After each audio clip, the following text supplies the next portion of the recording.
Hello YouTube, this is Morgan, Airspeed Prime here with my next Boruto anime review. This one's going to be for episode 230, which is called A Wish, I think. So yeah, we got the kind of ending of this sort of 2-episode arc here of Kawaki going on a mission with Shikadai and Chocho to escort a boy back to the land of calm seas. Overall, it's one of those episodes where it wasn't incredible, but it did what it had to do to make it a sort of worthwhile arc. It did some nice stuff with Kawaki as a character. The villains at least had sort of interesting jutsus. Not that I think in this episode specifically we got like too amazing of a fight, but they managed to do something, that I think some of the best sort of, filler or anime original arcs do, which is that they made you care about the newly introduced characters who are maybe not typically as fleshed out as much as other characters. And so the death of Mozoku in this episode actually had huge impact, because one, it was Kawaki on this mission losing his client effectively, and him and this coming after him having just grown to sort of get invested in the mission, care about him, and want to succeed. He actually now, I suppose, is more invested himself in doing this, and not just sort of because it's sort of the path that Naruto sort of wants him to take. And so that worked in that what they went for post the death of Mozoku was Mozoku sort of passes on his mission to Kawaki, and Kawaki will stop at nothing to actually accomplish it. And in the end, that is what earns Kawaki the rank of Genin more so than anything. Now, what I will say is this, compared to like the tuning exam that we had last time out, it was a little bit weird to see the sort of inconsistency when it comes to the sort of the Leaf Village's usual laxness about the rules. That technically Kawaki broke a bunch of like protocols by not following his captain's orders, but succeeded and was basically promoted because of it, because he did things in the right way. Whereas we just come off an arc where Boruto and Mitsuki were punished for breaking like technical rules, despite fulfilling their jobs as shinobi in a even better way, by obviously like together doing a pretty hard mission and saving Amado. That was just a little bit of a weird thing of like, you expect them to be somewhat consistent with that, and it was obviously a frustrating part of the last arc, and so to immediately have Kawaki benefit from the same thing, I get tonally they went for different things, but it was just interesting to kind of note that comparison at the very least. The fight itself, I didn't think was as good as the previous one, which was interesting because they clearly set up this villain to be the stronger of the two. But I felt like his jutsu was... I got what it was going for in the end. Like they'd set it up like previously with the whole idea of like it like sucks water out of people, and then they made it into something more. I just found it a little bit too much to sort of wrap my head around. Like in that, like it still has the whole blood thread thing, but then it also like absorbs water from everything in the area and makes like illusions. And then they mentioned genjutsu briefly at one point, and then Kawaki's fight was just sort of him flailing his arm around a little bit. The ending sequence, I suppose, was quite decent in that like he uses his fire style jutsu because it's wider ranging. That's how he sees the threads, and then he hones in with his arm and takes the guy out. It's there and meant to highlight that Kawaki is skilled enough to be a genin for sure, and because of, I suppose, the sort of the character that he showed over the course of this mission, that's what really earned him the rank, in that this is the sort of thing, being willing to put yourself on the line for someone else is the biggest sort of hallmark of being a Leaf Shinobi. He saw Chocho do that in the last episode. He's doing that himself in this episode, and Mozoku's death is caused actually by Mozoku putting himself on the line to save Kawaki from sort of the villain's sort of final kind of blow here. So the actual death of Mozoku was actually like I said, quite emotional, quite well done. Even though the whole, I think, story of the Land of Calm Seas was a little, it wasn't fleshed out all that much, with the whole idea of like there's a disease, and like the feudal lord is like he has one cure that he can make money off, but then there's this other cure that will save people much quicker, but you can't make money off. I at least appreciated that by the end of the episode, Boruto goes to Naruto and Shikamaru and wants to know like what's going to be done to help.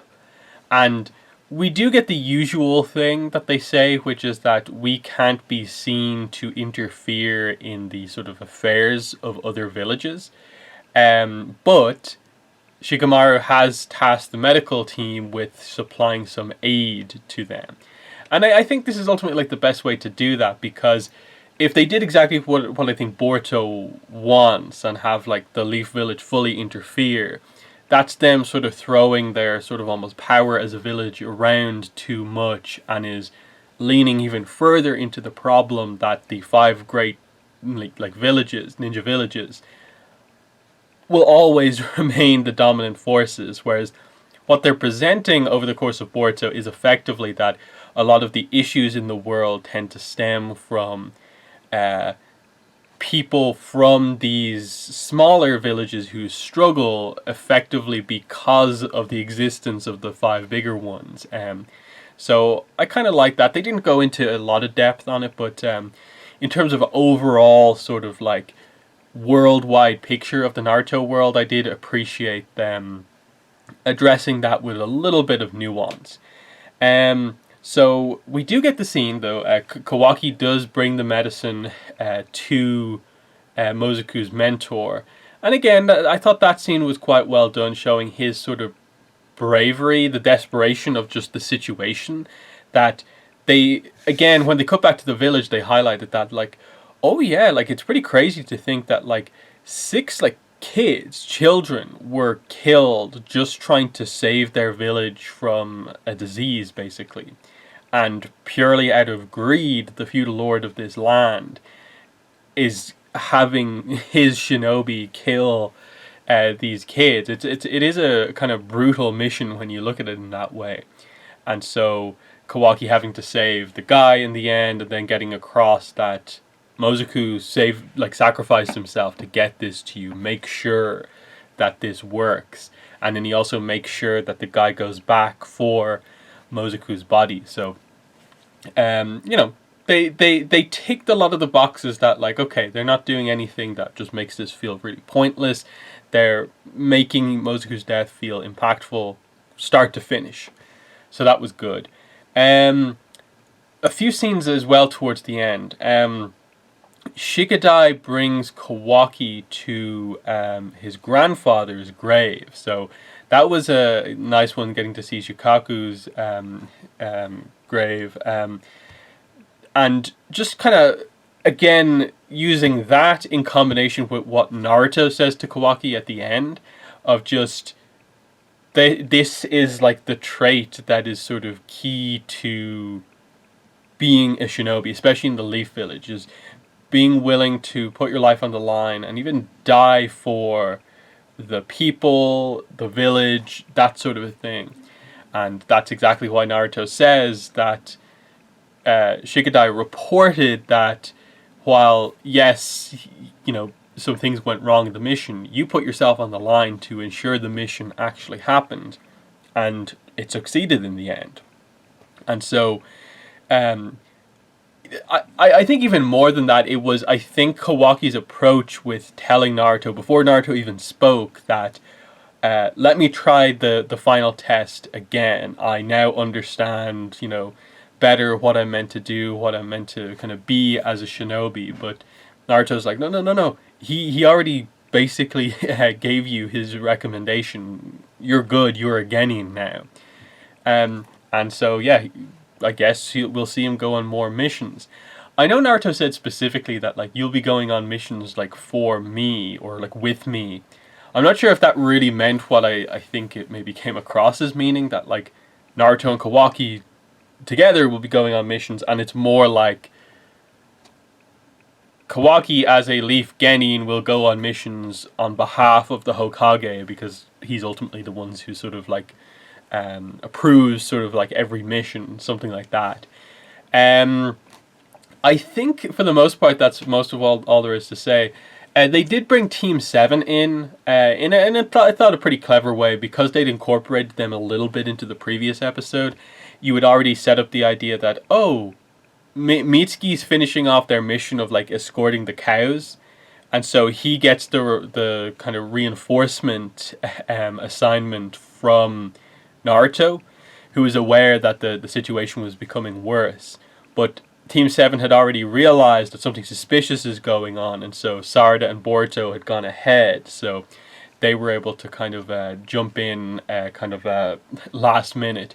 Again, they didn't overly focus the episode too much on them or anything, so that ended up working out quite well.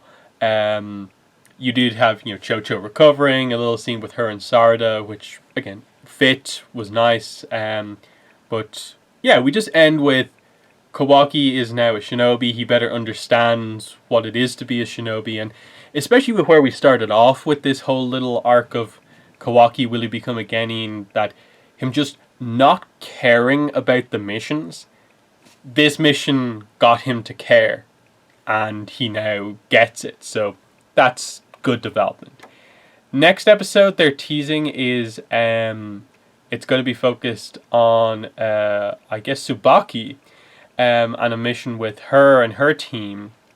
So it's going to be fun to see how this one goes, because it looks like they're going to focus a little bit more on the whole samurai aspect, which we have never explored like that much in the show, really. And so the idea of maybe different factions within the samurai could be quite interesting, in that they seem to be highlighting that the enemy here is a samurai, and Tsubaki's going to have to step up to the plate here a bit. And especially this coming after her being a little bit, I suppose, humbled during the tuning exams. Her not getting that rank and losing to Denki.